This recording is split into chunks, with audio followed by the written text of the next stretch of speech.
comunicação e cooperação entre governo, parceiro e sociedade precisa ter para acontecer desastres naturais. Vice-Ministro Interior Antônio Armindo Hatetengdane banhira halo abertura ba workshop nacional com a assistência humanitária no responde desastre quarta-feira semana e a Hotel Timor Dili.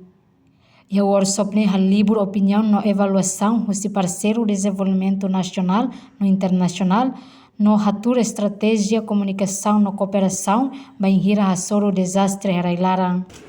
Tanto objetivo para Lori itanya parceiro desenvolvimento sira parceiro internacional sira nacional sira itanya linha ministerial sira mai hamoto para hal discussão ba itanya plano ou insa karik iha desastre numa acontece no futuro itanya comunicação nela ONSA itanya cooperação nela ONSA sema apoio se governo Timor apoio saída itanya parceiro sira apoio saída idane mak Lori hutut parceiro hutut mai ihane perhal diskusão dene kuliah klea per tahun los mata dalang ida para ONSA pelegia todo proteção civil ONSA mak pele correna dia serviço muito coite parceiro sira.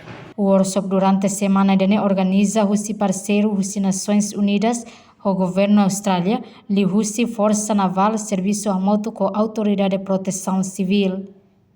Entretanto, presidente da autoridade Proteção Civil, Superintendente Ismael da Costa Babo Hateteng, li husi workshop ne eleva conhecimento na capacidade de gestão risco.